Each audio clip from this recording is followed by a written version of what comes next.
Hello again, Celia here. Welcome back to my channel. From my many trips to Arizona, I met a lot of wonderful people from various different native tribes. And one of the first things that really got to my heart was the way they looked at animals. And I'm not only talking about house animals, but also all the animals out there and their spirits.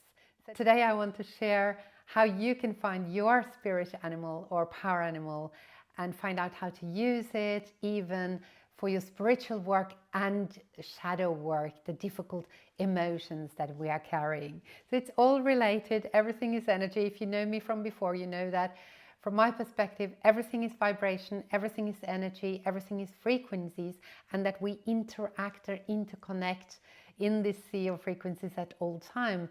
And with animals, it's so easy to find that connection, and it's so strong to find that connection. And I really think it has empowered my life to have this connection to my power animals. Often people ask me, can you find out what my spirit animal is or my power animal is? And I don't want to, because the whole point with finding your power animal or spirit animal is to empower you. It is for you to have a connection, energetic connection to some attributes, to some energy, to some powers that you might not be using, some parts of you that you can reconnect with. So if we would look at this psychologically, we'd think that they are parts of you or attributes that the animal is representing and that you need to reconnect with. So it's no use asking anyone else for your power animal. It's going to be you who find it, who contact it, who keeps the connection to your power animal.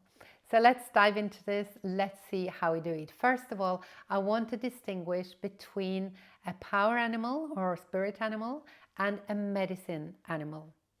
The power animal is normally some animal that is with you your entire life. It might go away. According to a Cherokee friend of mine, it goes away if you don't attend to it, if you don't communicate with it. So there are parts of yourself, energetic parts of yourself, that you are not in touch with, that you're not using. And then it can leave you, but it can also come back if you invite it back into your life. Very often we only have one power animal, or we might have another one if one is leaving us. Sometimes we even have two or three. But normally it's an animal that stays with you. It's your animal. It continues with you, walking by your side throughout your life. It's empowering you. It's supporting you. It's yours to lean on. A medicine animal, on the other hand, is something, some energy, some animal that comes to you because you need it right now. So it's visiting, it's coming with some attributes, it's coming with some energy, it's reminding you of something that you need right now. So that's a medicine. It's just like you're having a cough and you'd go out looking for a herb like thyme, and you would take thyme because it helps for your cough. And that's a medicine that helps heal. And a medicine animal will come to you in a certain moment when you need it. So it's different. It will come and then it will go again. And to find out what you need and what you have available, you simply have to go in and invite the animals into your life.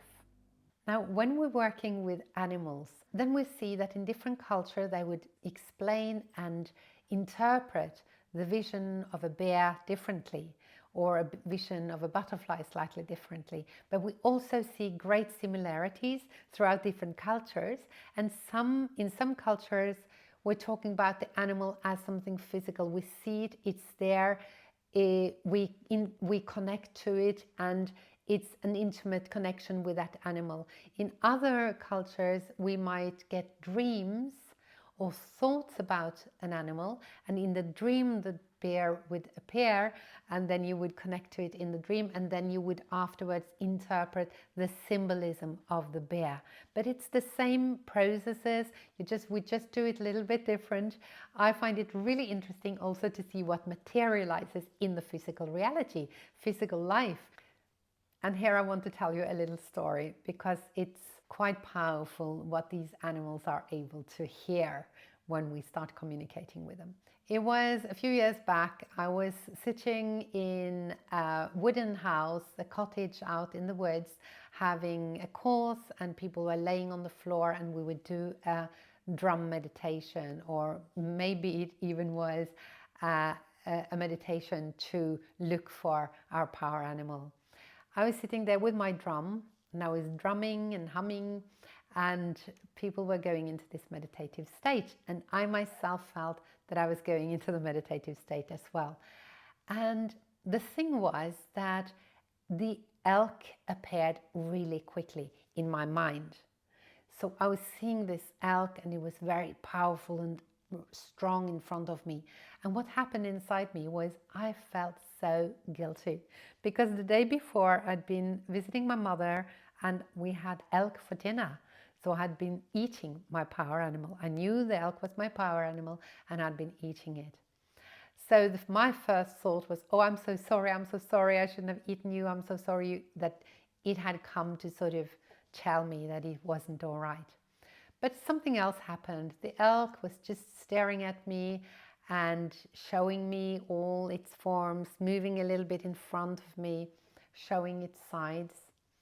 And it was telling me through my mind that it was all okay, and that I actually needed the power of my power animal right now in a physical form. So it was totally fine that I had eaten a dinner with elk.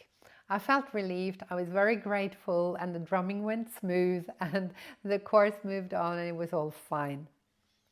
But the next morning, I woke up in my little hut with my friend Lily in the other bed, and I was laying in bed, and I felt the curtain over my head moving, and it was like moving a lot, and I thought, that's really strange. Is there so much wind today?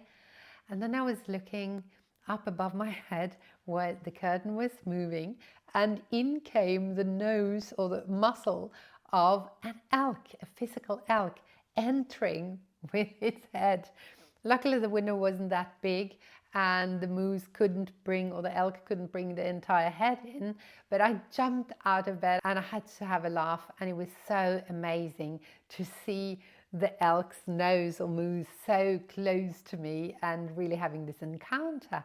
So I was giving my thanks, and it was all really beautiful. And this is what happens when you start working with your animal, with your power animal. It doesn't have to be so dramatic, and it doesn't have to come into your house, but if you invite it in, it probably will come. I do tend to meet elks when I'm giving a course, especially if there is long course of a week or something like this, then they appear. Most encounters with our power animals happen energetically though, and maybe it's because we're not so much out in the wilderness, I don't know, because they seem to really listen when we call for them. But now let's see how you can connect to your power animal, find out what is your power animal. First of all, the most important is to set an intention. The intention is in all spiritual work so important, because if you're setting an intention, you're telling the universe that you're open for this. It won't happen if you're not ready. It won't happen to scare you. It won't, you're protected by so many other levels. But if you have a clear intention, you're giving a clear message of what you want. So if you're setting the intention of meeting your power animal or spirit animal, that is the first thing to invite your animal into your life.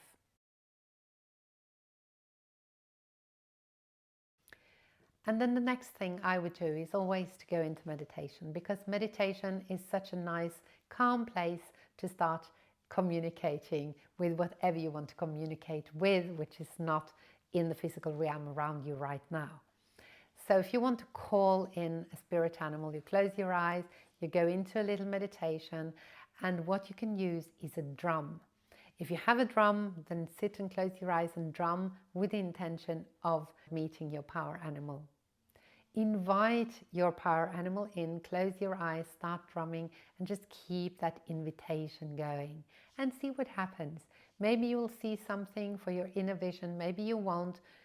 Don't panic, it will take its time and it will come when it's ready. But at least you've sent out the message into the universe that you want to reconnect to your power animal. The other thing you can do is to look up a video or a meditation online where there is a drum. You lay down, close your eyes, and just let that drumming bring you into a space where it's easier to meet other entities and also other animals. If there comes an animal, appears in your vision, in your mind, that you can see it or you feel it coming, then the key to what kind of animal this is for you is if it's moving and showing different sides of itself. If it is your power animal that stays with you for a long time, it will show itself from at least 3 sides. So it will turn so that you can see it from various angles.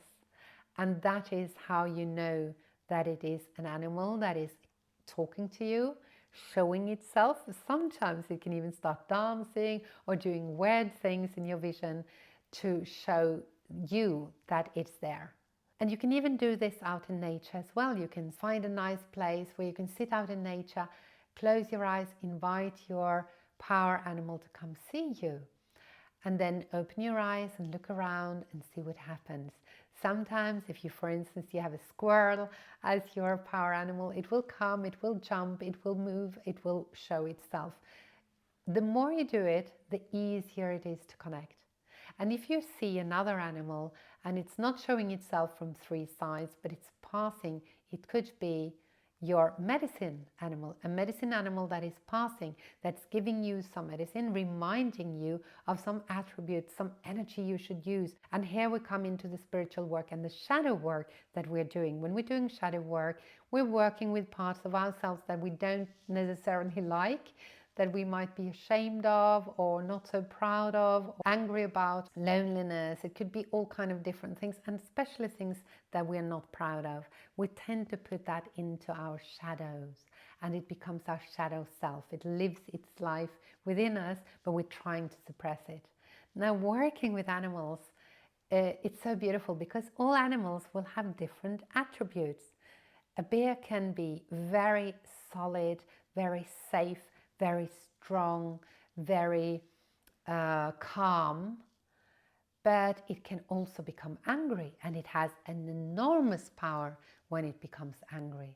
So it's not good or bad. We need the different attributes. So we need to work with our shadow self. We need to work with those parts of ourselves that we are not proud of and see, how can I use my jealousy or anger or sadness or worry or something? How can I transform and use it for something good? It's always a reason. Even fear, when people tell me, oh, but fear is something we should get rid of, because if we don't have fear, then we will go high and we will enter the higher dimensional realities. And yes, it's true that fear brings in lower energies, but fear is part of almost all animals' expressions as well, and it's part of our expression, and it's not something we should get rid of. It's something we should get familiar with, and we should see, when does it appear and how does it appear. And when animals tells us this, it's easy to see it because it's a mirror. It's more easy to see why a rabbit is shaking or sitting totally still and being like totally scared of being eaten by something, and why it's hiding. Because it doesn't want to be eaten by another animal, and it hides when it's in danger, and it will shake out its fear afterwards and then move on. And that's what we should do too. We should use these attributes that we have and let go, have them when we have them, feel what we feel, accept what we feel. And I find that the encounters with the power animals can remind me of that. It reminds me of my attributes and of my feelings and of my expressions, and saying that they're all okay. So be attentive to the animals that pop up. Either you think about them, you dream about them, you see them in your meditations, or you suddenly have a very stubborn fly inside your house. See what it tells you. and look for its significance and ask your own intuition what it symbolizes for you. And obviously there's so many resources online to find out why are you always seeing a deer when you're walking in the woods, for instance, or why are you always having ants in your shoes. Look it up, see what it represents. I find all the different animals so interesting, and they've come in so many shapes and forms, both physically. I've seen geckos dancing straight in front of me, showing their different sides, moving in all different and impossible forms and shapes to show me that they're my power animal. And because I have two animals, I have the elk and I have the gecko as my power animals. Very often people want to have very impressive animals as their power animals, like the wolf or the bear or something very strong and very big and very impressive. But I tell you, all the animals, whoever they are, they have the attributes that you need. If it's a medicine animal, it comes with a medicine you need right now. And when you've found your power animal, then keep asking it, communicate with it, ask it what it represents, what it can help you with, which attributes is it giving to you right now that can help you on your path, helping you with the worries you have right now, the troubles you're facing right now. Is there anything that you can learn from your power animal that it's telling you right now? I have a power animal meditation to support your work, your shadow work, to support your spiritual work, to support your path of enlightenment. If you want more spiritual input, then subscribe to my channel and hit that notification button as well, so you won't miss out on my next video. Let's share that love.